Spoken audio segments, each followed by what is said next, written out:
The first time Daniel saw the little girl, she was sitting alone beside the marble fountain in the lobby of Harrington Tower. It was almost 4 in the afternoon, and the building was still crowded. Executives hurried toward elevators with phones pressed against their ears. Assistants carried folders and coffee. Security guards watched the revolving doors. Somewhere upstairs, important people were discussing millions of dollars. Daniel barely noticed any of them. He noticed the little girl. She was about 7 years old, wearing a pale blue dress, white shoes, and a silver bracelet that looked far too expensive for such a small wrist. She sat perfectly still on a marble bench. Her eyes were fixed on the fountain. Daniel knew exactly who she was. Emily Harrington, the only daughter of billionaire businessman Richard Harrington. Everyone in the building knew her story. Emily had been born profoundly deaf. She had never heard her mother's voice, her father's voice, birds singing, rain falling, or even her own laughter. Her father had spent years trying to change that. He had taken her to specialists around the world. He had paid for experimental treatments. He had hired therapists. He had purchased expensive hearing technology. Nothing had given Emily what Richard wanted most: sound. Daniel had seen Emily several times before. Usually, she was surrounded by people: a nanny, a security guard, a therapist, sometimes her father. But that afternoon, nobody was beside her. Daniel stopped pushing his cleaning cart. He watched her for several seconds. She wasn't staring at the water. She was watching the ripples. Every time the water hit the marble basin, tiny circles spread across the surface. Daniel wondered what she saw. Then he realized something. She probably couldn't hear the fountain, but maybe she could feel something. He didn't know why the thought came to him. Maybe because Daniel had spent his entire life noticing small things. He was 38 years old, a single father. He worked as a janitor because it paid the bills and gave him a steady schedule for raising his 9-year-old son, Noah. He wasn't a scientist. He wasn't a doctor. He wasn't wealthy. He didn't have a university degree, but he had learned something during years of raising Noah alone. Children told you things without words. Sometimes a look said more than a sentence. Sometimes a hand gesture said more than a speech. Sometimes silence wasn't silence at all. Daniel slowly crouched several feet away from Emily. Pretty, huh? She didn't react. He immediately remembered. She couldn't hear. Daniel felt foolish. Then he smiled. Instead of speaking, he pointed toward the fountain. Emily looked at his hand. Daniel gently tapped the marble floor with 2 fingers. Tap. Emily looked down. He tapped again. Tap. Her eyes moved toward him. Daniel tapped 3 times. Tap. Tap. Tap. Emily stared at the floor. Then she slowly lifted 1 finger and touched the marble. Tap. Daniel smiled.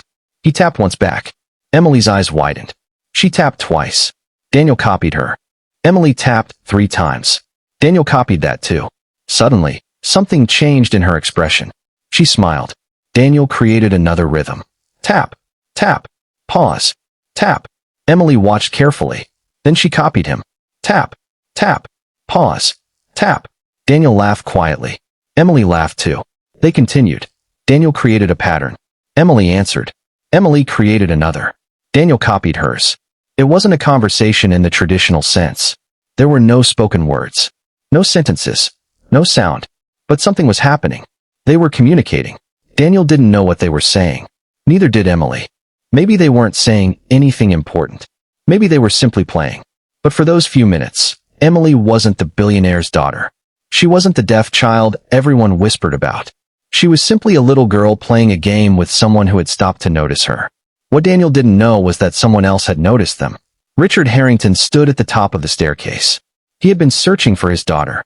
His security team had told him Emily had wandered downstairs. He expected to find her with her nanny. Instead, he found her sitting beside a janitor. Richard's first reaction was irritation. He walked toward them. Emily. She didn't react. Richard touched her shoulder. Emily turned. The instant she saw her father, she smiled. Richard smiled back. Then Emily pointed toward Daniel. Richard looked at him. What are you doing? Daniel stood. Nothing. Richard's expression hardened. Nothing. We were just playing. Playing what? Daniel pointed toward the floor. She taps. I tap back. Richard frowned. She can't hear. I know. Then why are you doing that? Daniel looked at Emily. Because she can feel it. Richard didn't respond. Daniel tapped the floor. Emily immediately looked down. Then she tapped his hand. Richard watched. For a moment, He didn't understand what he was seeing. His daughter was communicating with a janitor. Not with a therapist. Not with a doctor. Not with him. With a man who had no medical training whatsoever. Richard crouched beside Emily. What is she saying? Daniel hesitated. I don't know. You don't know? No. Then how do you understand her? Daniel smiled slightly. I'm not sure I do. Richard looked confused. Daniel continued. Maybe she's not asking us to understand everything. Maybe she just wants someone to answer. Richard looked at his daughter. Emily tapped Daniel's palm again. Tap, tap, tap. Daniel tapped back. Richard felt something strange in his chest. For years, he had watched doctors explain everything Emily couldn't do. She couldn't hear. She couldn't respond to spoken commands. She couldn't experience music normally. She couldn't communicate like other children. But nobody had ever explained what she could do. Richard reached for Emily's hand. Come on. Emily pulled away. She pointed at Daniel. Richard looked at her. Then at Daniel. She wants to stay? Daniel nodded. I think so. Richard almost said no. His instinct was to take his daughter upstairs immediately. But then he saw her face. She was happy. Actually happy. Not politely smiling. Not pretending. Happy. Richard exhaled. 5 minutes. Daniel nodded. Emily tapped the floor. 1, 2, 3. Richard watched. He didn't understand the rhythm. But he understood one thing. His daughter wanted to communicate. And someone had finally found a way to answer her. When the 5 minutes ended, Richard took Emily upstairs. Daniel returned to his cleaning cart. He didn't think much about the encounter. To him, it had been a small moment. Something pleasant that happened during an ordinary workday.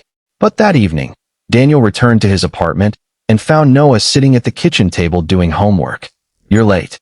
Daniel smiled. Sorry. What happened? Daniel put his keys down. I met someone. Who? A little girl. Does she work at the building? No. Then why were you talking to her? Daniel paused. She can't hear. Noah looked confused. Then how did you talk? Daniel sat down. We tapped. Noah laughed. You tapped? Yeah. That's weird. Maybe. Did she understand? Daniel thought about Emily's smile. I think so. Noah became quiet. Then he asked, can she talk? Yes. Then why can't she hear? Her ears don't work the way ours do. Noah thought about that. Does she feel lonely? Daniel looked at his son. Maybe. Noah frowned. Then you should talk to her again. Daniel smiled. That's the plan. Later that night, after Noah went to bed, Daniel picked up his phone. He searched for basic sign language. He watched one lesson. Then another. He practiced simple signs. Hello. Thank you. Friend. Happy. Again. He wrote several signs on a piece of paper. He practiced them until midnight. He didn't know why he was so determined. Maybe because he had seen something in Emily's eyes. She wasn't asking people to feel sorry for her. She was asking them to meet her halfway. The next afternoon, Daniel arrived at work. At exactly 4 o'clock, Emily appeared. She saw him immediately. Her face lit up. Daniel walked toward her. He raised his hand. Slowly, carefully, he signed. Hello. Emily froze. She stared at his hands. Then she looked at his face. Her eyes widened. She signed back. Hello. Daniel smiled. Emily smiled even bigger. Daniel had learned only one word. But Emily understood what it meant. For the first time, someone in the building had tried to enter her world instead of forcing her into theirs. Richard watched from across the lobby. He had never seen Emily react like that. The following days became a routine. Every afternoon, Emily came downstairs. Daniel practiced sign language. Emily corrected him when he made mistakes. Sometimes they tapped rhythms. Sometimes she drew pictures. Sometimes she simply sat nearby while Daniel worked. One afternoon, Emily handed him a drawing. Daniel looked at it. It showed a man holding a mop. Beside him was a little girl. Daniel pointed at himself. Me? Emily nodded. He pointed at her. Emily. She nodded again. Above their heads were 3 circles. Daniel didn't understand. Emily took his hand. She tapped his palm. Once. Twice. 3 times. Daniel suddenly smiled. The rhythm. Emily nodded. Then she pointed toward the large speaker mounted near the reception desk. Daniel looked at it. She pointed again. He turned on the music. Emily didn't react. Daniel watched her carefully. She was staring at the speaker. Not the music. The speaker itself. Daniel walked over. He placed his hand against the cabinet. A faint vibration traveled through his palm. He looked at Emily. Then he gently placed her hand beside his. Her eyes widened. Daniel increased the volume slightly. The bass became stronger. Emily smiled. Daniel froze. She could feel it. He tried another song. Different rhythm. Different bass. Emily reacted again. She moved her hand across the speaker. Then she closed her eyes. Daniel stared. He understood. Emily couldn't hear music, but she could experience its vibration. And suddenly, Daniel had an idea. He reached for his phone. Then he called Richard. I think you need to come downstairs. Richard answered immediately. What happened? Emily. Is she okay? She's fine. Then what is it? Daniel looked at the little girl standing beside the speaker. I think I found another way for her to experience music. There was silence on the phone. Richard arrived minutes later. Daniel showed him. He placed Emily's hand against the speaker. Music played. Emily smiled. Richard placed his own hand beside hers. He felt the vibration. His eyes filled with tears.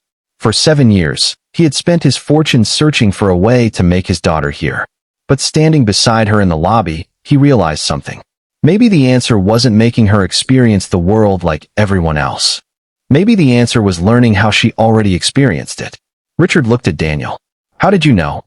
Daniel shook his head. I didn't. What do you mean? Daniel looked at Emily. She showed me. Richard looked at his daughter. Daniel continued softly. Everyone keeps asking what she can't hear. He paused. Maybe we should start asking what she can feel. Richard couldn't answer. Because for the first time, he realized that the little girl he had spent 7 years trying to fix had never needed to be fixed. She needed to be understood. And a single dad janitor had just shown the richest man in the building how to do it.